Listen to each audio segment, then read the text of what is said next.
If you're over 50 and squats make your knees scream, you're probably just missing a few form tweaks. Most people over 50 were never taught how to squat properly, and without the right technique, knee pain is almost guaranteed, especially if you've got arthritis or a knee replacement or some worn cartilage. And on top of that, your specialist probably told you just do squats to build up your legs, but never really explained how to do them safely, and all it does is crank up the pain and your legs end up getting weaker and not stronger. In this video, I'm going to show you the exact issues that cause knee pain during squats, and at the end, if these fixes don't help, I'm going to give you some alternative exercises so you can build strong legs without aggravating your knees. If you haven't met yet, I'm Gavin. I co-own New Zealand's only fitness studio for people over the age of 40, and many of our clients have knee issues, arthritis, knee replacements, or just long-term knee pain. And I've personally gone through 8 knee surgeries myself, and I can still squat pain-free today because of the tips I'm about to share with you. I'm going to cut in real quick here just before we get started, and I want to tell you about a free strength program that we have that's been downloaded probably close to, I think, 10,000 times. It's been incredible, and so many people are loving the free workout guide. It's designed for people over 40 that use light weights to get stronger in the comfort of your own home using very minimal equipment. And if you would like to have a copy of that plan, visit the link in the description or the first comment, and you will get that delivered straight to your email inbox. Now, let's get back into the exercise.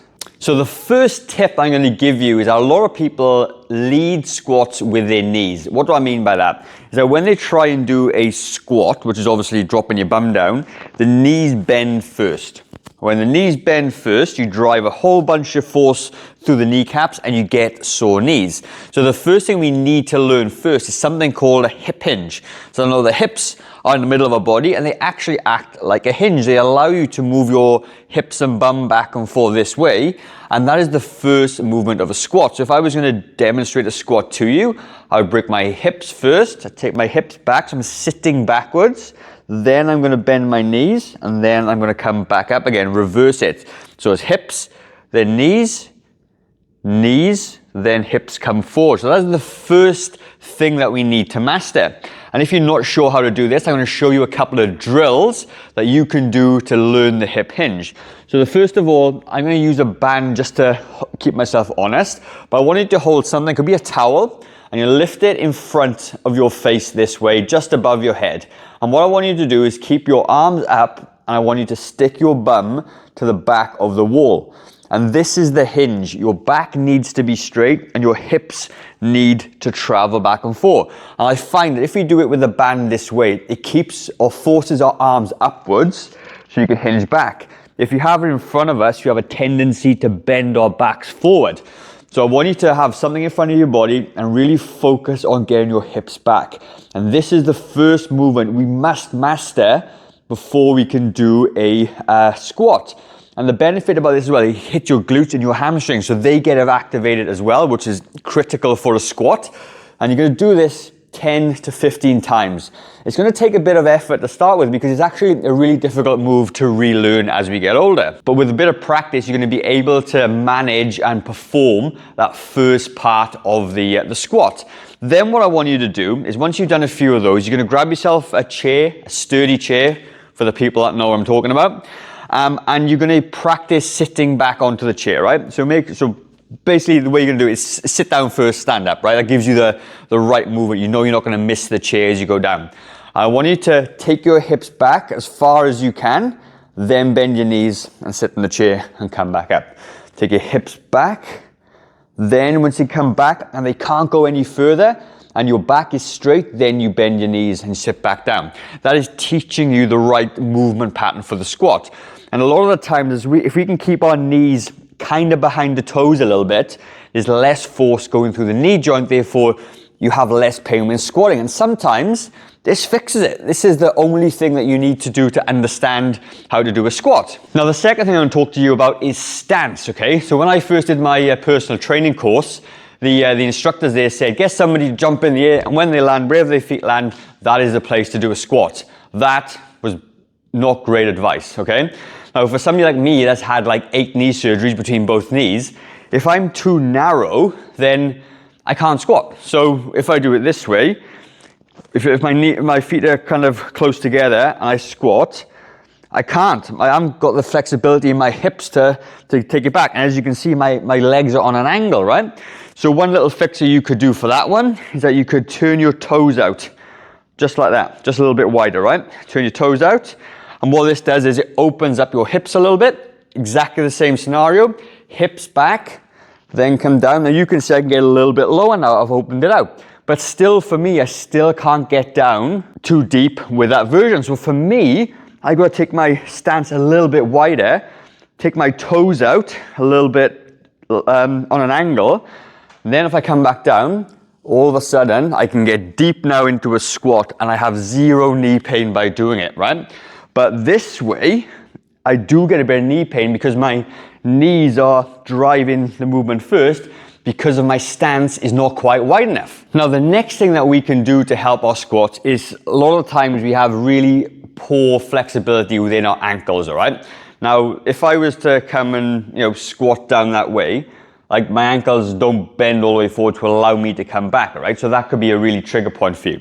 So I use a slant board like this at the gym a lot. I'll show you the difference. It's actually quite significant.